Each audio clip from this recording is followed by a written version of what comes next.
Good morning, beautiful people. So I had a really great weekend and I have a lot of journal fodder and stuff to use and put in my Hobonichi.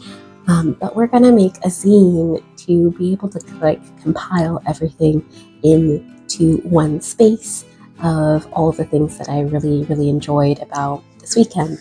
So I went to the Battle of the Flowers and that was a really fun time, and I got a guidebook, a program to be able to share with other people. To be able to share with you all, and it has a lot of really beautiful artwork and different things that you can see at the Battle of the Flowers. Specifically, you get to see the different dresses and the trains that each of the queens and duchesses wore for the Battle of the Flowers. And all of it is intricately beautiful, detailed, beaded work that I would like to remember. So I got one to cut up into journal fodder and the other to keep and share as a whole for myself and for my family. I never had a chance to see Battle of the Flowers when I was a kid, and I don't think I would have appreciated it as much as I appreciate it now as an adult, because I just love intricately crafted things, and I am a cute girl at heart and love really detailed dresses and whatnot. So let's get into it, and afterward I'll share you that. I'll share with you the completed version of the zine and also share with you some of the zines that I've made in the meantime. So if you haven't already, grab your cup of tea. My tea today is a lovely cinnamon tea, good little pick-me-up comfort that I have. And let's get to it. Before I get into tearing up and doing the collage work for making the zine, let me give you a tour of the guidebook or the program that was given out during the festival. The cover is done through the high school competition that they run every year, where different artists compete to have their work shown and celebrated on the cover. And I even cut out some of the artwork that is in here. Hold on, let me find it. It was just so cute. I really like this one, and the colors that they use are amazing, and so I wanted to make sure to include that in my zine. So you get a letter from the president. The Battle of the Flower Association is very unique because it is a parade run completely by women, and it is just a big part of the community here in San Antonio, Texas. And you can see there's just a lot of really beautiful things that was included, including like history and the different competitions that they have, as well as you get to meet the different people who contributed. And of course, you have the advertisements and the different competitions. There was even like a writing competition. You can see the history of the different bands that are performing from all of the different high schools, so on and so forth. They named the entire parade lineup, which there was over 200 different people, organizations, and such, walking throughout the parade and sharing what they do, which was amazing.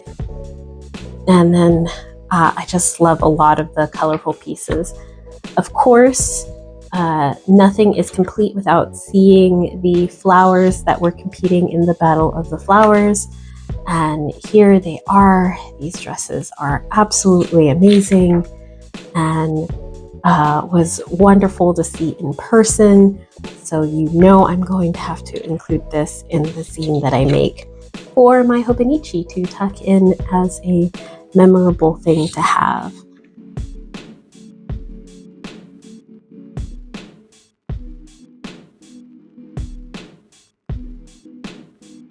Many of the dresses just leave me in awe and just speechless for how beautiful they are.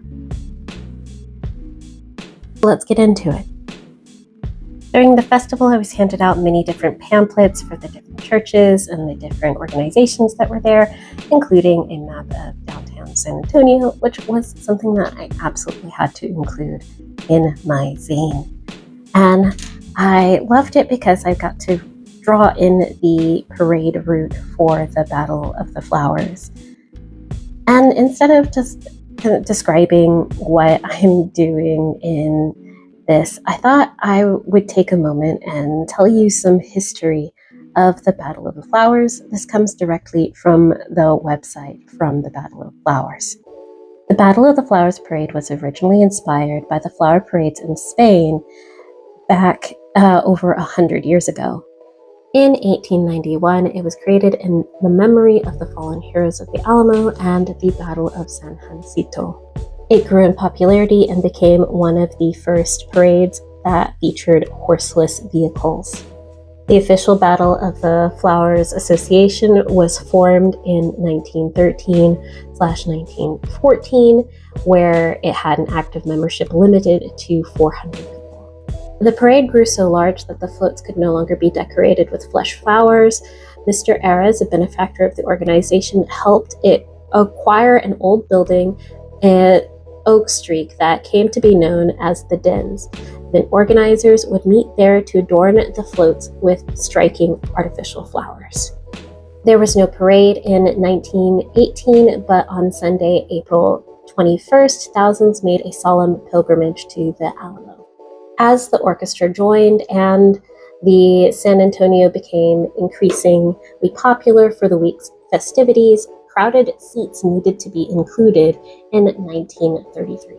It soon grew to include the band festival as part of the week's program, and by its 50th anniversary in 1941, more than 1,000 joined in the fun of the Children's Fete, while every production from the band's festival to the annual luncheon was celebrated with even more pomp and circumstance than usual. The Glory and Thunder pageant replaced the Children's Fete under the chairmanship of Miss Williams Thornton in 1955. And in 1956, the Texas state governor was secured as the Grand Marshal of the parade, including the first time that the U.S. Army Drummers and Bengal Corps from Washington, D.C. was a part of the parade. It would then grow to not only host the governor, but also military coordinators, mayors, and county judges as part of the parade. By 1982, Fiesta San Antonio was selected by the American Association as one of the top 100 festivals in North America. It officially adopted a mission statement in 1997 to not only celebrate Texas history, but also continue to introduce new ideas and support the local community.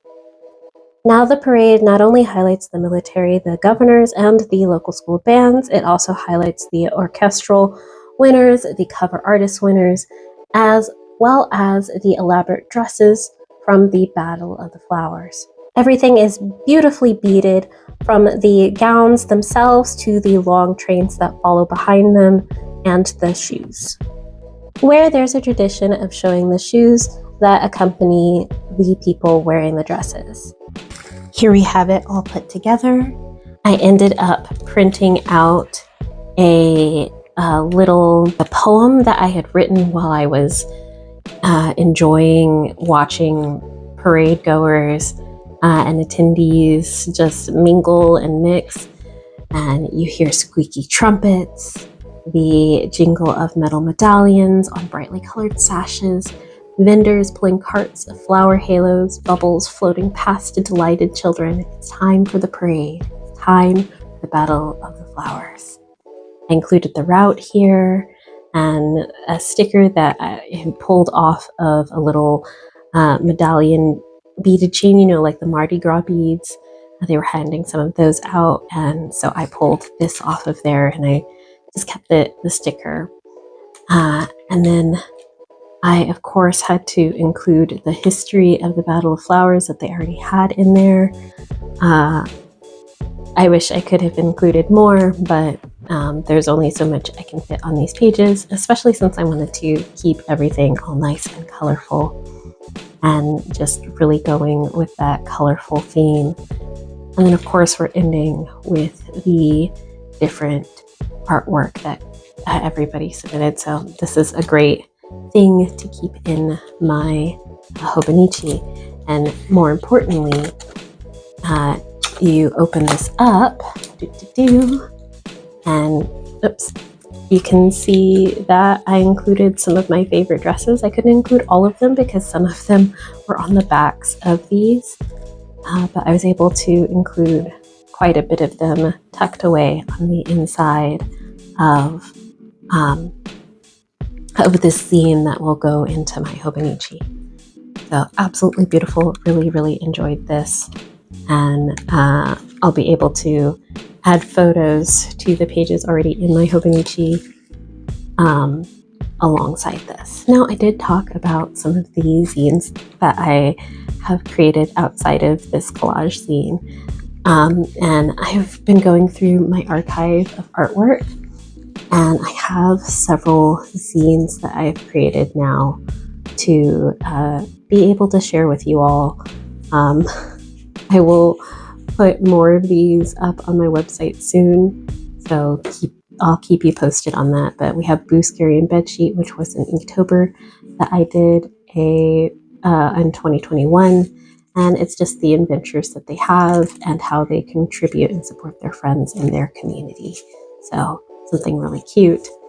The next one that I have is Without My Beautiful Doggy. This is a comic I did after the death of my lovely little dachshund, and just how much I missed her and how much she filled my life with bits of joy. And so it was just a way for me to process the grief of that.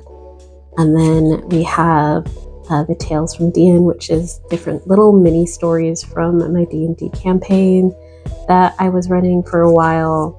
And I have little things that I've shared and drawn over time with this adventure. These are the ones that are the most coherent, and I have a lot of this too. Sorry, these got a little messy because I didn't realize they had fallen. This was originally in color, but right now all I have access to is a black and white printer. So I will probably reprint these later, but there you go.